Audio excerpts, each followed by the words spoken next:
जय हिंद, नमस्कार, मॉर्निंग। कैसे आप सभी लोग? उम्मीद करते हैं बहुत मज़े में होंगे और अच्छे होंगे।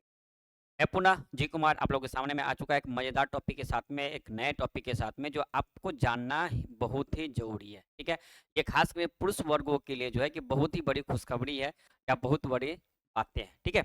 आप लोग अक्सर सुनते होंगे कि घर में जो है महिला जो होती है अक्सर अपने पतिदेव पे बहुत सारे एलिगेशन, इल्ज़ामिनेशन लगाते रहते हैं। उसी में कहा गया है कि यदि कोई महिला पति देव को, पति जी को यदि हिजड़ा बोलता है या हिजड़ा बोल के मानसिक क्रूरता करता है तो वो उस अब व्यक्ति से, उस महिला से वो पुरुष तलाक ले सकते हैं। अभी तक ऐसा नहीं था लेकिन अब ऐसा होता है। जैसे आप देखते होंगे बहुत जगह क्या होता है कि महिला को जब अलग रहना होता है तो तमाम प्रकार के क्या करते हैं तो एलिगेशन लगाते हैं या फिर अगर जो पुरुष है उनके अगर फादर्स को या उनके मदर्स को ये बोलते हैं कि आपने हिजड़ा को पैदा किया है। मोटा-मोटी बात ये बोलो कि अगर कोई महिला किसी अपने पति को अगर हिजड़ा शब्द का यूज़ करता है अपने पतिदेव के लिए, पति के लिए, तो वो पति चाहे तो उस महिला से तलाक ले सकता है। अब ये मामला कहाँ का था? ये मामला जो है पंजाब का है, ठीक है? पंजाब में एक मामला आया जहाँ में जो है कि महिला जो है कि 6 साल से 6 साल से क्या था तो अलग रह रही थी और 6 साल से जब अलग रही थी तो जो पुरुष वर्ग के लोग थे, जो पुरुष थे उन्होंने निचले अदालत में केस किया और वहाँ पे उसकी जीत होती है, ठीक है? तलाक की बात हो जाती है। अब इसी तलाक की बात को लेकर के महिला अर्जी लगाती है हाई कोर्ट में और उसमें का नाम ये होता है महिला का कि मुझे ड्रग्स देता है, ड्रग्स की वजह से हम ये उल्टी-सीधी काम करते हैं और पुरुष का नाम ये होता है कि मुझे हिजड़ा वर्ड्स का यूज़ करता है, इनकी गलत एक्टिविटियाँ होती है, सेक्सुअल वीडियो देखने का इनको बहुत ज़्यादा डिमांडिंग होता है और उसकी वजह से क्या होता है, तो फिर से अलग शादी करने की ये प्लानिंग में था। ये तमाम प्रकार की बातें एक दूसरे के बीच में हो रही थी और ये बात निचली अदालत में गई थी, जहाँ पे पुरुष वर्ग को क्या होता है तलाक का जो है कि जजमेंट मिल चुका था और आखिरकार महिला फिर क्या की तो हाई कोर्ट में पहुँची है।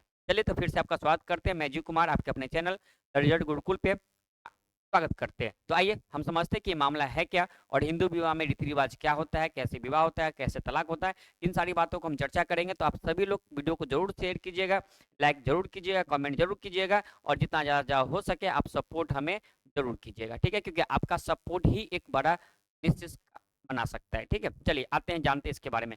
ये चर्चा में क्यों है? हाल ही में पंजाब एवं हरियाणा हाई कोर्ट, पंजाब और हरियाणा 2 का मिला के एक हाई कोर्ट है, ने एक पारिवारिक अदालत द्वारा व्यक्ति के पक्ष में दिए गए तलाक के फैसले को बरकरार रखते हुए कहा कि पति को हिजड़ा कहना मानसिक क्रूरता के बराबर है। अब सिंपल सी बात है, जिस पति के साथ आप रह रहे हो, जिससे आपके उत्पन्न संतान हुए हैं, आप उसको या उसके माताजी को बोलोगे कि आप हिजड़ा हो या आपने हिजड़ा को पैदा किया है, तो समझिए कितनी बुरी बात है और कितना सहना पड़ता होगा, ठीक है? चलिए जानते हैं इसके बारे में क्या है। क्या है? यह मामला क्या है? मामला के बारे में पहले जाने इस वर्ष जुलाई, इस वर्ष कहने का मतलब क्या? 2024, इस वर्ष 2024 में एक फैमिली कोर्ट द्वारा पति के पक्ष में फैसला दिया गया था। मैंने आपसे बताया कि उसमें महिला का डिमांड था कि हम पति हमको क्या करें, जो भी है खर्च दे और महिला जो पिछले 6 सालों से अलग रह रही थी अपने पति से और दोनों निचली अदालत में दोनों में केस चल रहा था, जिसमें निचली अदालत में जो फैमिली कोर्ट था, वो मामला को सुनवाई करते हुए क्या हुआ था तो पुरुष वर्ग में पति के पक्ष में फैसला दे दिया था। पति द्वारा अपनी पत्नी से तलाक की अपील पारिवारिक अदालत में की थी। उस अपील को स्वीकार करते हुए अदालत ने अपीलकर्ता के पक्ष में फैसला दिया था। अब जब महिला 6 साल से अपने मायके या कहीं भी रह रही किसी के भी साथ में, तो फिर इन पुरुष अंदर रहने का कोई आवश्यकता ही नहीं है, कोई आधार ही नहीं बनता है और इन सारी आधारों को देखते हुए निचली अदालत ने क्या हुआ था अपीलकर्ता यानी कि जो उसके पति थे उनको फैसला सुना दिया गया था। कहाँ पे सुनाया था? तो पंजाब एवं हरियाणा के कोर्ट के द्वारा, ठीक है? चलिए जानते हैं। महिला द्वारा क्या होता है हाई कोर्ट में याचिका जारी किया। महिला जब निचली अदालत से बात नहीं बनी तो महिला पहुंच गई कहाँ? तो उचली अदालत में यानी कि हाई कोर्ट में, ठीक है? अब इस बात को लेकर के महिला जो है कि पहुंचती है हाई कोर्ट में ये सारी बातें बेबुनियाद है। मुझे कोई ऐसा डिमांड नहीं था। पुरुषवादी का नाम है कि महिला ड्रग्स लेती थी, सेक्सुअल वीडियो देखती थी और सेक्सुअल वीडियो और ड्रग्स लेने की वजह से जो है ये नए जो लोगों की तलाश में यानी कि नई शादी की तलाश में थी, नए शादी करना चाह रही थी और पिछले 6 सालों से ये हमसे दूर है, हमारे फैमिली से दूर है और हमें बार-बार जो है कि हिजड़ा शब्द का प्रयोग कर रहा है। हमारे माताजी को बोला जा रहा है कि आपने एक हिजड़ा को पैदा किया है और इस प्रकार हमें मेंटली टॉर्चर किया जा रहा है, माइंड को डिस्टर्ब किया जा रहा है। ठीक है? अब बात करते हैं इसके आगे देखिए क्या है, ठीक है? पंजाब एवं हरियाणा हाई कोर्ट ने क्या कहा है इस मैटर पे जो है कि अब देखो निचले अदालत में क्या हुआ तो पति के पक्ष में फैसला गया। अब यहाँ से महिला पहुंच गई कहाँ पे? हाई कोर्ट में उच्च न्यायालय। अब हाई कोर्ट कहाँ है? तो पंजाब एवं हरियाणा का जो हाई कोर्ट है, ठीक है? जस्टिस सुधीर सिंह, इसको याद रखिएगा कौन है? जस्टिस सुधीर सिंह और जस्टिस जसजीत सिंह बेदी क्या है? जस्टिस सुधीर सिंह और जस्टिस जज जसजीत सिंह बेदी की बेंच ने इस याचिका पर सुनवाई की थी। किसने किसने किया था? तो सुधीर सिंह एवं जसजीत सिंह बेदी ने किया था। सुप्रीम कोर्ट ने सॉरी हाई कोर्ट ने फैसला को बरकरार रखते हुए कहा, पति को हिजरा करना मानसिक क्रूरता के बराबर है। अब पता है कि महिला जो है गई है कहाँ? निचली अदालत से हाईकोर्ट में, और हाईकोर्ट की जो बेंच में सुनवाई कौन कर रहे थे? सुधीर सिंह और जसजीत सिंह बेदी। इन्होंने कहा है कि जो है कि उस फैसला को बरकरार रखते हुए कहा है कि यदि फैसला पति को अब यदि हिजरा कहते हैं तो वो उनका जो है मानसिक क्रूरता के बराबर होता है। ठीक है, चलिए आइए जानते हैं। यदि फैमिली कोर्ट द्वारा दर्ज निष्कर्षों की जांच सुप्रीम कोर्ट के फैसलों के मद्देनजर की जाए तो यह बात सामने आती है कि अपीलकर्ता पत्नी के कृत्य और आचार क्रूरता से सामान्य है। समझ रहे हैं? इस बात का क्या हुआ है कि अपीलकर्ता जो है यानी कि जो पुरुष है, जो उसके पति है, वह पत्नी के कृत्य और आचार से वाकई से पूरी तरह से वो जानते हैं। प्रतिवादी पति को हिजरा कहना और उसकी मां को यह कहना कि उसने एक हिजरे को पैदा किया है, यह मानसिक क्रूरता है। अब मान लीजिए उसी महिला के भाई की पत्नी अगर उस महिला के भाई को बोले या उस महिला के मम्मी माँ जी को बोले कि आपने एक हिजड़ा को जन्म दिया, तो समझो कितनी बड़ी बात होगी। उसी बात पे कहा है कि अगर आप कोई भी महिला जाती है अपने पति को हिजड़ा या उनके माता श्री को बोलते हैं कि आप एक नए हिजड़े को पैदा किया है, तो वह क्या हो जाता है? मानसिक क्रूरता के बराबर हो जाएगा। अपीलकर्ता पत्नी के साथ कृत्यों और आचार पर विचार और इस पर भी गौर करते हुए दोनों पक्ष पिछले 6 वर्षों से अलग रह रहे हैं। मतलब जो दोनों का आकृति है, आचार विचार है, आदान प्रदान है, मतलब रहन सहन है, जो भी मैटर था जिसके वजह से दोनों में विचार का विवाद था, दोनों में आपसी मतभेद था, तो है दोनों अलग अलग पिछले क्या सालों से रह रहे हैं? तो पिछले 6 वर्षों से दोनों अपना अलग अलग रह चुके हैं।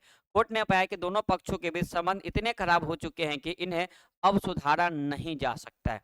अब पता है 6 साल से जब अलग रह रहा है, रिलेशन तो खराब हो ही रहा है। तो कोर्ट ने ये देखा कि दोनों के प्रति दोनों के रिलेशन में इतना खराब हो चुका है कि अब चाह करके भी सुधारा नहीं जा सकता है। ठीक है, चलिए आगे देखते हैं। अब ये बात कब है? अब जो है कि हम मामला समझते हैं। तो दिसंबर 2017 में हुई थी दोनों की शादी। अब सोच लो दिसंबर यानी कि 3 6 और 1 7 साल, तो दोनों की शादियां कब हुई थी? दिसंबर 2017 में शादी हुई थी। ठीक है, तलाक की अर्जी देने वाला पति के आरोप है। ठीक है, तलाक की अर्जी देने का आरोप किसके? पति पे है। पति ने ही आरोप लगाया था या फिर जो है अर्जी दाखिल किया था। पति ने दावा किया था कि उनकी पत्नी देर से उठती थी। एक पॉइंट आप समझना, क्या कहते हैं? पति ने दावा किया था कि उनकी पत्नी देर से उठती थी। पत्नी उसकी माँ से पहली मंजिल पर स्थित अपने कमरे में दोपहर का खाना भोजन के लिए कहती थी और दिन में 4 से 5 बार माँ को ऊपर बुलाती थी। समझ रहे? फ्लोर बाय फ्लोर मकान बना था, माँ उनकी जो नीचे रह रही थी और उनकी जो मतलब जो भी है वो कहाँ रहते? तो ऊपर रह रहे थे। ठीक है, ठीक है। अब वही करा है कि जो पत्नी उसकी माँ से जो है कि इसकी पत्नी तो पुरुष जाति के वो पुरुष वर्ग के पत्नी उसकी माँ से पहली मंजिल पर स्थित अपने कमरे में दोपहर का खाना भेजने को कहती थी, खुद लेके नहीं जाती थी और 4 से 5 बार बुलाया करती थी। इससे उसे इस बात की जरा भी परवाह नहीं थी कि उसकी माँ गठिया से पीड़ित है। मतलब उस महिला को इससे कोई फर्क नहीं पड़ता है कि उनकी माता श्री जो है उनको गठिया से पीड़ित है, उनको तकलीफ होगा चढ़ने में और जाने में। वह अश्लील वीडियो देखने की आदी थी, मतलब सेक्सुअल वीडियो देखने की आदी थी, पॉर्न्स वीडियो देखने की आदी थी। उसे शारीरिक रूप से स्वस्थ नहीं होने के लिए ताना मारती थी। ठीक है, किसे? तो उस व्यक्ति को जो है उसे शारीरिक रूप से, मतलब जो है पुरुष जाति के लोग हैं उनको जो है, जो पुरुष उनको शारीरिक रूप से स्वस्थ होने की ये ताना मारते हैं। सिंपल सी बात है, वो पुरुष जाति के वर्ग हो या महिला जाति के वर्ग हो, यदि ज्यादा अश्लील वीडियो देखते हैं, फिर मतलब सेक्सुअल वीडियो ज्यादा देखते हैं, तो उनके दिमाग में वो सारी बातें चलती रहती है और वो चाहता है कि हमारी पूर्ति हो। ठीक है, जिसके वजह से जो अब हर जिद तो पूरा नहीं हो सकता है और वह किसी अन्य व्यक्ति से शादी करना चाहता है। अब ये शारीरिक संबंध अगर शारीरिक का जो इच्छा होता है तो वो पूरा नहीं हो पा रहा था, जिसकी वजह से वो क्या कर रहे थे? किसी और पुरुष से शादी करने का इरादा भी कर रहे थे। ठीक है, बात समझे? शादी कब हुई? दिसंबर 2017 में हुई थी। ये सारी बात जो है कि इन्होंने ये सारी बातों को जो चर्चा, ये सारी आरोप किसने लगाया था? तो उनके पति ने लगाया था। ठीक है, चलिए महिला का आरोप क्या उसके बारे में जान लेते हैं। महिला ने अपने ससुराल वाले पर ड्रग्स देने का भी आरोप लगाया। महिला क्या करिए कि उनके ससुराल वाले ने हमें क्या किया? तो ड्रग्स लगाया। महिला की ओर से पेश वकील ने दलील की कि फैमिली कोर्ट ने इस बात पर ध्यान नहीं दिया कि पति और उसके परिवार ने महिला के खिलाफ क्रूरता की है। अरे भाई अब तो ये नॉर्मल हो चुका है, महिला को कुछ करना जाना है नहीं, झुटका को जो है कि अत्याचार का क्रूरता का केस उसमें कोर्ट में लगा दो और जिंदगी भर तड़पते रहो। ठीक है, तो वही करा है कि उसके जो वकील थे, महिला के जो वकील थे, उन्होंने अपने फैमिली कोर्ट में कहा है कि पति को और उसके परिवार ने महिला के खिलाफ जो क्रूरता की है उसको वो उन्होंने नहीं देखा। अदालत की तरफ से जारी संदेश में कहा गया कि शख्स की मां ने अपनी गवाह में कहा कि उसके बेटे को उसकी पत्नी हिजरा कहती थी। समझ रहे हैं ना, जो उसकी माँ है कौन, तो उस लड़के की जो माँ है उसने गवाही में ये बात कहा है कि उसके बेटे को उसकी पत्नी क्या होती है हिजरा शब्द कह के बुलाया जाता था। बार बार मुझे भी कहते थे कि तुमने एक हिजरा को जन्म दिया है, क्योंकि उनका जो है कि शारीरिक संबंध जो होना चाहिए था, जिस प्रकार से महिला चाह रही थी वो शायद हो सकता है कि उस प्रकार से पूर्ति नहीं हो रहा हो। ठीक है, इसमें कहा गया है कि दूसरी ओर पत्नी को ड्रग्स देने और उसे तांत्रिक के प्रभाव में रखने के आरोप में पति द्वारा साबित नहीं किया जा सका। ठीक है, अब समझ सकते हैं कि उस पति द्वारा इसमें कोई भी प्रूफ साबित नहीं हो सका है। ठीक है, चलिए आगे देखते हैं। अब फैमिली कोर्ट का फैसला रहा बरकरार। ठीक है, फैमिली कोर्ट ने जो फैसला दिया था वो फैसला डिसीजन क्या रहा उसके बारे में चर्चा करते हैं। बेंच ने कहा बेशक यह अदालत की जिम्मेदारी है कि जहां तक संभव हो वैवाहिक बंधन को बनाए रखा जाए। हम देखते होंगे अक्सर बात है कि कोर्ट भी ये चाहता है कि आपका जो है कि आपसी विवाद न हो, आपसी से मिल के रहे और एक साथ रहे। और अभी के समय आप ध्यान से अगर देखोगे प्यारे बच्चे, तो जो जो कोर्ट होता है, जो अभी जो केस हो रहा है, वो तलाक बहुत ज़्यादा हो रहा है पहले की अपेक्षा में। अब या तो पेशेंस लोगों के पास में नहीं है, या तो लोग होड़ में लगे हुए, दिखावटी दुनिया में लगे हुए, या दोनों के बीच में मतलब वो अटूट विश्वास नहीं है, बहुत सारे पे, या वो फिर फिजिकल रिलेशन नहीं हो पा रहा है। तो बहुत सारी चीज़ें इसकी वजह से जो होते हैं आजकल तलाकों की संख्या बढ़ गई। इसमें सबसे ज़्यादा अगर हम बात करेंगे तो वो आपका दिखावटी दुनिया, क्योंकि महिला लोग को दिखावटी ज़्यादा होता है। ठीक है, जब विवाह अविवाहिक हो जाए तो पूरी तरह से खत्म हो जाए, मतलब जब विवाह अविवाहित हो जाता है तो पूरी तरह से क्या करो, खत्म करो। तो दोनों पक्षों के साथ रहने का आदेश देने से कोई मकसद पूरा नहीं होगा। ठीक है, अदालत ने अपने आदेश में कहा कि इस प्रकार हम पाते हैं कि फैमिली कोर्ट द्वारा दिए गए फैसला किसी भी प्रकार से अवैधानिक या विकृत नहीं है। मतलब फैमिली कोर्ट ने जो फैसला दिया है वो पूरी तरह से क्या है, तो सही पाया गया और पति को जो है कि तलाक दिया गया उसके एग्रीमेंट के अनुसार। ठीक है, चलिए अब बात करते हैं क्या, तो सबसे महत्वपूर्ण बात करते हैं कि हिंदू विवाह कानून, हिंदू विवाह अधिनियम 1955 में क्रूरता की क्या परिभाषा है। थोड़ा सा ये भी जान लेते हैं कि क्रूरता की क्या परिभाषा है, वो बताइए। ठीक है, हिंदू विवाह अधिनियम 1955 में और विशेष विवाह अधिनियम 1954 दोनों में कुर्ता तलाक का वैध आधार है। हिंदू विवाह अधिनियम की धारा 13 का ए के तहत पति या पत्नी दोनों में से कोई भी कुर्ता के आधार पर तलाक की अर्जी दाखिल कर सकता है। मतलब हिंदू धर्म में माना गया है कि कौन सा, हिंदू विवाह अधिनियम 1955 एवं विशेष विवाह अधिनियम 1954 दोनों में कुर्ता तलाक का वैध आधार दिया हुआ है। ठीक है, चलिए, तो अब कर रहे हैं कि दोनों में से कोई भी अपने क्रूरता के आधार पर जो है कि तलाक ले सकते हैं। ये देखिए हिंदू धर्म के रीति रिवाज के अनुसार क्या हो रहा है, तो यहाँ पे शादी हो रही है, यहाँ पे पंडित जी बाबा बैठल है। ठीक है, अब इन्हीं के वजह से क्या होता है, तो आपसे छोड़ो ये सब अलग बात है, चलो आ जाओ। अब कर रहा है कि सुप्रीम कोर्ट ने इन्हें इन्हें बताया कि विवाह में क्रूरता, सुप्रीम कोर्ट ने किन बातों को विवाह में क्रूरता बताया उसके बारे में चर्चा करें। अंतरंगता न रखने का एक तरफा फैसला लेना, भले ही शारीरिक रूप से सक्षम है या फिर बिना कारण बताए ऐसा करना क्रूरता है। ठीक है, पति या पत्नी कोई भी अकेली ही यह फैसला ले सकती है कि विवाह के बाद बच्चा न करना, ये भी क्या है, तो जो है कि क्रूरता में आता है। इतना तनाव के साथ न रह सके, ये भी आता है। संबंधों में रूखापन या लगाव न होने पर क्रूरता नहीं माना जा सकता है। आपका अगर संबंध में रुखापन आ गया या लगाव न होना, जैसे होता है ना कभी कभी मियाँ बीवी रूस जाता है, ठीक है, तो उसमें जो क्रूरता में ये चीज नहीं माना जाएगा। फिर भी बोलचाल में अक्खरपन, चिड़चिड़ापन, भेदभाव या उपेक्षा से विवाहित जीवन में एक दूसरे को सहन करना मुश्किल हो जाता है। ठीक है, आप देखबे करते हैं कि जब कोई भी प्रेमी जोड़ा हो, अगर आपसी मतभेद बन जाता है तो थोड़ा तो हर बातों पे जो है कि चिड़चिड़ापन आना शुरू हो जाता है।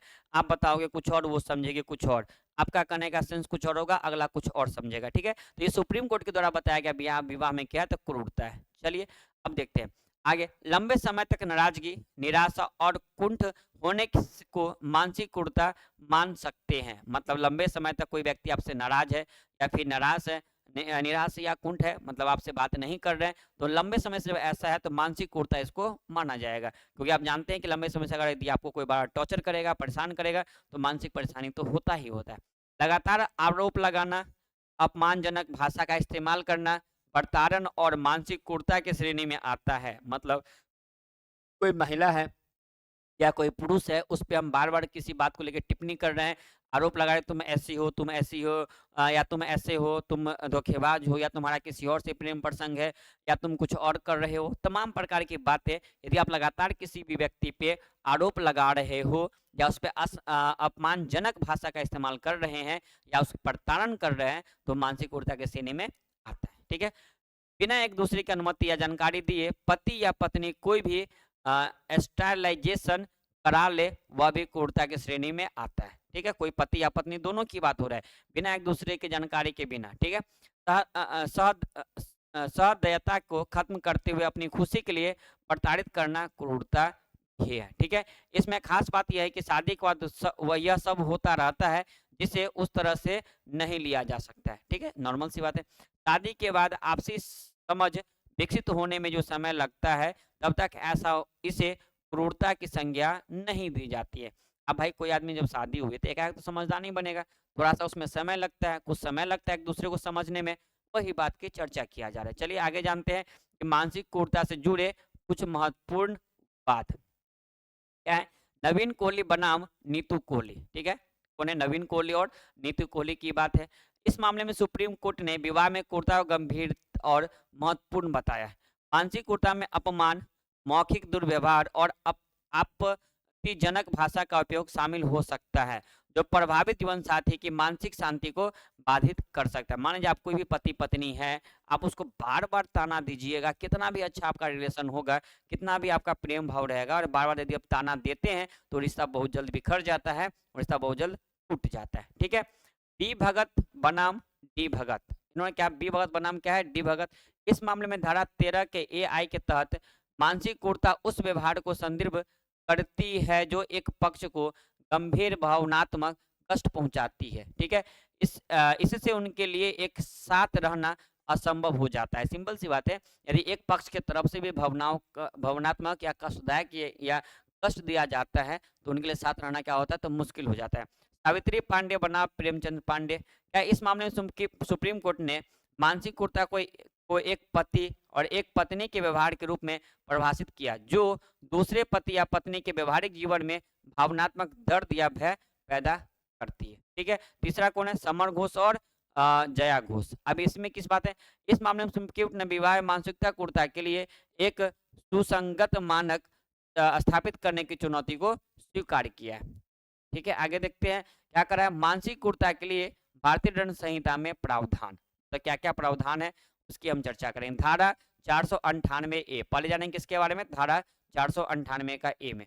इसके तहत पति या उसके रिश्तेदार द्वारा विवाहित महिलाओं के साथ क्रूरता करना अपराध है। इसके तहत धारा 498 के ए के तहत जो है, इसके तहत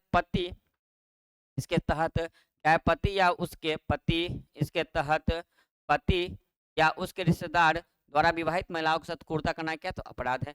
इस धारा के तहत जानबूझकर किए गए ऐसे कामों को क्रूरता माना जाता है जिससे पत्नी की आत्महत्या करने की प्रेरित किया जा सके। ठीक है, ये पुरुष पे भी लागू होता है। यदि आपको बार बार कोई टॉर्चर कर रहा है, मान लीजिए डिस्टर्ब कर रहा है, जैसे मेरे ही साथ एक टीचर थे इंग्लिश के पटना में, उन्होंने इतना मुझे टॉर्चर किया, इतना टॉर्चर किया कि लास्ट में मुझे लगा कि मैं अपने जीवन को खत्म कर दूं, क्योंकि उनके वजह से आज भी मेरे ऊपर इतना का लोन है, क्योंकि आज तक नहीं कर पाए। समझ रहे हैं ना, 1-2 रुपया का नहीं है भैया, अब समझ लो उन्हीं के वजह से क्या है, तो इतना सारा मेरे ऊपर भी क्या, तो वजह है, इसके वजह से तो एक है।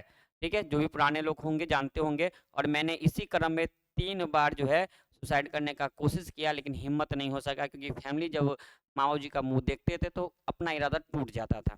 ठीक है, तो एक बात और इससे है कि आप किसी भी दुनिया में कोई इंसान हो, किसी पे विश्वास मत कीजिए, वो इंसान कब आपको धोखा दे देगा कोई बड़ी बात नहीं। और 12 लाख रुपया यही नहीं होता है, आज भी हम इससे जूझ रहे हैं और आज भी जो है कि क्या बोले, आप समझ ही सकते हो। ठीक है, चलिए आगे बढ़ते हैं। धारा 509 में क्या कहता है, इसके तहत किसी महिला के अत्याचार को अपमानजनित करने का प्रयास करने वाले व्यक्ति को 3 वर्ष की जेल हो सकती है। यदि आप 509 में कहा गया है कि जब किसी महिला को जो है कि उसके आचरण को अपमानित करते हैं, आचरण पे दाग उंगली उठाते हैं या दाग उठाते हैं, तो 509 के तहत आपको 3 वर्ष का जेल हो सकता है। यह एक संज्ञेय, जमानती और समझौता योग्य अपराध है। ठीक है, चलिए धारा 503 और 504 के बारे में जानते हैं क्या है। आपराधिक धमकी और शांति भंग करने के इरादे से जानबूझकर अपमान करने से संबंधित है। ठीक है, क्या है, तो जानबूझ से यहाँ संबंध है, क्या धारा 503 और धारा 504 क्या है, आपराधिक धमकी और शांति भंग करने के इरादे से जानबूझकर जो अपमान किया जाता है वो भी इससे क्या है, तो संबंधित है, किसमें, 503 और 504 में। चलिए जानते हैं आगे क्या, तो हिंदू विवाह अधिनियम के तहत तलाक के आधार क्या है। हालांकि तलाक देखा जाए तो उर्दू शब्द है, ये हिंदी शब्द नहीं होता है। ठीक है, इसका इंग्लिश होता है डाइवोर्स। हिंदू विवाह अधिनियम 1955 की धारा 13 तलाक और उससे आधार से संबंधित है। आपसी सहमति से तलाक 1976 के संशोधन के अधिनियम के द्वारा शामिल किया गया है। आपसी सहमति से यानी कि हम दोनों का सहमति है कि हम दोनों आदमी अलग हो जाते हैं, लोग साथ नहीं रह सकते हैं या साथ हम लोग नहीं जी सकते हैं, एक दूसरे को पसंद नहीं करते, या बहुत सारी बातें होंगी। अगर आपसी सहमति से हम लोग अलग होते हैं तो ये क्या, 1976 के संशोधन अधिनियम के द्वारा। पति पत्नी 1 वर्ष या इससे अधिक अवधि के साथ न रहे हो और पारस्परिक रूप से व्यवहारिक रिश्ते को समाप्त करने का के लिए सहमति हो। ठीक है, मतलब पति और पत्नी कम से कम 1 साल तक साथ नहीं रहे हो तो दोनों मिल करके आपसी संबंध से इस रिश्ता को खत्म कर सकते हैं। व्यभिचार 1976 के संशोधन अधिनियम द्वारा शामिल है। क्रूरता मानसिकता के साथ साथ शारीरिक क्रूरता भी शामिल है। ठीक है, चलिए तो हिंदू जो है विवाह के अधिनियम समझ गए, तो चलिए आगे चलते हैं। क्या है, परित्याग, पति या पत्नी में से किसी एक द्वारा बिना किसी उचित औचित्य के और उसकी सहमति के बिना दूसरे का अस्थायी परित्याग करना भी गलत है। ठीक है, इसमें क्या होगा, तो धर्म परिवर्तन करवाना गलत है, आप नहीं करवा सकते हैं, वो पति हो या पत्नी हो, जब तक क्या कर रहा है तो उसकी मर्जी ना होगा, उसकी मतलब तक उसका मन नहीं होता तक आप उसका परिवर्तन नहीं कर सकते हैं। मानसिक रूप से अस्वस्थ होने की बात कही गई है, कुष्ठ रोग होने की बात कही है, संक्रामक रोग होने की बात कही गई, सांसारिक त्याग की बात कही गई है। मतलब परित्याग जो होता है कि पति या पत्नी में से कोई एक द्वारा बिना किसी उचित औचित्य के उनकी सहमति के बिना एक दूसरे का स्थायी परित्याग करता है तो कोई चीज नहीं, क्या, तो धर्म परिवर्तन करता है, या फिर मानसिक रूप से अस्वस्थ का होने की बात करता है, या कुष्ठ रोग की बात करता है, या संक्रामण रोग की बात किया है, सांसारिक त्याग की बात करता है। ठीक है, मृत्यु का अनुमान, 7 साल तक जीवित होने की कोई खबर नहीं होना। मान लीजिए अब कोई पत्नी है, अब मान लीजिए कोई पत्नी है, उसकी पति कहीं बाहर गए हैं किसी भी काम पे या कहीं पे भी गए हैं और वो नहीं मिल रहे हैं, ऐसा भी नहीं कि वो मर चुके हैं और ऐसा भी नहीं कि वो जिंदा है, क्योंकि उनके बारे में कोई पता ही नहीं, लापता है। तो ऐसी स्थिति में 7 साल तक उसके इंतजार किया जाता है। अगर 7 साल तक वो नहीं आते हैं या 7 साल तक वो नहीं होता है तो उनको जो है कि तलाक दिया जा सकता है। व्यवहारिक अधिकारों की बहाली के आदेश पर पालन करने में विफलता, यदि वैवाहिक अधिकारों की बहाली के लिए अदालत द्वारा पूरी पारित आदेश की पति पत्नी 1 वर्ष के भीतर पालन करने में विफल रहे, जो भी अधिकार कोर्ट की तरफ दिया जाता है वो पति पत्नी को 1 साल में पालन करना होता है। ठीक है, केवल पत्नी के लिए उपलब्ध तलाक के आधार, अब ये जो बातें हैं वो सिर्फ पत्नी के लिए है जिससे वो तलाक ले सकते हैं पुरुष से। क्या है, हिंदू विवाह अधिनियम धारा 32(2) के अंतर्गत पति द्वारा दूसरा विवाह करेगा तो तलाक ले सकता है। पति द्वारा किया गया बलात्कार, अब समझ ना, अगर पति अगर पत्नी को बलात्कार करता है तो भी वो क्या करेगा, तो मतलब जो है कि तो भी क्या करेगा, तलाक ले सकता है। अब ऐसा तो समझ ही सकते कि पति जो है पत्नी का क्या रेप करेगा, आपको पता ही है। भरण पोषण की डिग्री पारित होने के बाद 1 वर्ष से अधिक समय तक पति पत्नी के बीच कोई सहवास नहीं होना, समझ रहे हैं ना बात को। ठीक है, यदि विवाह 15 वर्ष की आयु प्राप्त करने से पहले हुआ हो तो पत्नी विवाह से इनकार कर सकती है। यदि जो पत्नी जो है लड़की का विवाह 15 वर्ष से पहले की आयु में हुई है तो चाहे तो वो इनकार कर सकती है, कौन, पत्नी। तो ये धारा जो था केवल पत्नी के लिए है, वो लगा सकती है और इसका वो तलाक अपने पति से ले सकते हैं। कौन सा, धारा 13 के 2 नंबर में। पहला क्या था, पति जब दूसरा विवाह कर ले, पति द्वारा जब बलात्कार करे। ठीक है, चलिए आगे चलते इस साथ में आज का जो अभ्यास प्रश्न है, आपके इंपोर्टेंट प्रश्न के साथ में हम आते हैं। आज का अभ्यास प्रश्न क्या उसको देखते हैं। हाल ही में किस हाई कोर्ट ने मानसिक क्रूरता से संबंधित फैसला सुनाया है। ये क्वेश्चन प्यारे बच्चे आपके लिए होमवर्क है और मैं आपसे विनती करूंगा कि ये क्वेश्चंस को क्या करोगे, तो आप लोग कमेंट बॉक्स में कमेंट करोगे। साथ ही प्यारे बच्चे अगर आपका वीडियो अच्छा लगा हो तो लाइक सब्सक्राइब शेयर जरूर करेंगे, कमेंट करेंगे, अपने दोस्तों के पास में शेयर करेंगे। मिलते हैं फिर एक नए मजेदार टॉपिक के साथ में, तब तक के लिए बाय बाय।